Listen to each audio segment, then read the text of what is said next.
Hey everyone, Mr. Happy here, and welcome to my overview on all of the Astrologian updates coming to Final Fantasy XIV in Dawntrail. I was recently given the opportunity to try the expansion out early, including checking out all the job changes, so be sure to take a look at all of the other job change videos when you're done with this one. Now, disclaimer and reminder that Dawntrail is still in development and is still subject to changes, so don't be surprised if some of the stuff you see here is not the same when you get into early access. Now, since Astro's card system is entirely new in Dawntrail, we should cover the simpler changes and additions first before discussing that. However, know that with the cards being different, that Astrodyne and that seal system are entirely gone. So if you didn't like it, it's good news for you.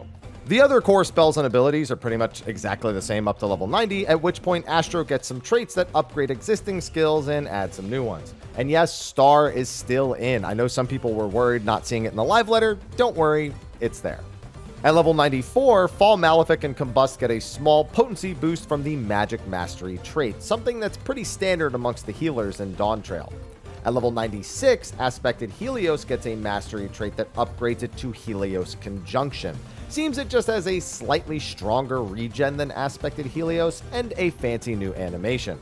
And at level 98, Essential Dignity gets a third charge. I didn't think it needed a third charge, but hey, you won't find me complaining. I love Essential Dignity.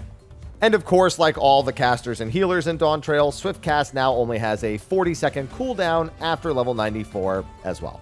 The remaining new non-card skills in Dawntrail are follow-up attacks to existing skills.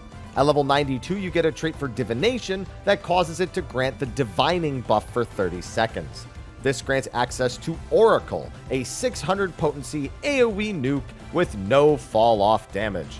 Of course, you're going to be looking to fit this inside of you and your team's buff windows for maximum efficacy.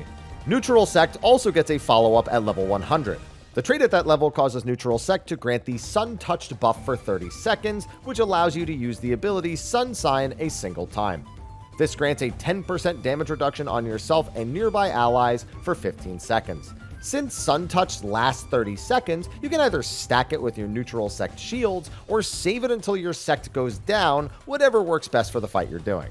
Alright, now for the new card system. Old draw, redraw, undraw, they're all gone, and in their place is all new stuff. At level 30, Astrologian learns Astral and Umbral Draw. Using Astral or Umbral Draw will pull 3 cards from your deck while restoring 5% of your MP. They share a button as well and will alternate which draw you perform next every time you use the skill. So you'll use Astral Draw, you'll get all the cards, you'll wait a minute, and then it will be Umbral Draw, and then Astral, etc., etc. Astral and Umbral Draw always pull the same 3 cards, so there's no more card RNG at all. For Astral Draw, you will always pull the Balance, the Arrow, and the Spire. The Balance has the same effect as Endwalker, increasing the target's damage by 6% if melee or tank, and 3% if ranged or healer. The Arrow increases HP recovered via healing actions by 10% for 15 seconds, making it a nice healing cooldown for you or your co-healer. I like the idea of playing it on the shield healer in your party in order to get bigger shields for a mechanic that's coming up. And the Spire puts a 400 potency barrier on the target for 30 seconds. For Umbral Draw, you will always pull the Spear, the Bowl, and the Ewer. The Spear is the inverse of the Balance, so 6% for ranged and healer and 3% for melee and tank.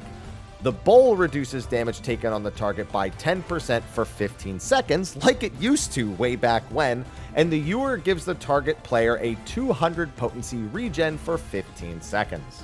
Now, after level 70, each of these draws will also pull a Minor Arcana. And again, there's no RNG on this anymore. Astral Draw will always pull the Lord of Crowns, a 400 potency AoE damage card, and Umbral Draw will always pull the Lady of Crowns, a 400 potency AoE heal. And to top it all off, you begin instances and respawns with Astral Draw automatically loaded into your deck. On one hand, this is nice because it means you don't need to think about any pre-pull draw shenanigans. Pull one, wait a few seconds, then start the countdown. That kind of thing is gone. On the other hand, the cards are actually playable out of combat in the build that I played. And so our Astro is going to throw out all of their utility cards pre-pull, then use the balance and then play the Lord, and then immediately draw Umbral and play the Spear so they have 2 damage cards during buffs. It seems like that's gonna be what actually happens if the cards work exactly the same as they did in Mediator. So your opener might still be busy if that was something that you liked as Astro, but I don't know if that's how it's gonna turn out. That's just a little bit of speculation based on how it seems to be done in the Mediator. So this new card system is kind of a merger of the old card system from expansions past and something new entirely. There's a lot more unique card effects again instead of everything just being a damage card. And with no RNG, the cards can be more properly balanced, and if they maybe want to change one of the effects in a later expansion, they totally can. However, some people did enjoy the RNG and on-the-fly card plays, so this was never going to please everyone. Hopefully, longtime Astros enjoy this new system and more proper planning around card availability. And other than the cards, Astros kit still looks insanely strong. I've always felt like there's been a big disparity between what an Astrologian was capable of and what its co-pure healer, the White Mage, was capable of. That honestly feels even more so now. Yeah, White Mage got some new stuff. It'll probably be a personal DPS powerhouse, and it's got some more utility than it had before, especially in the movement category.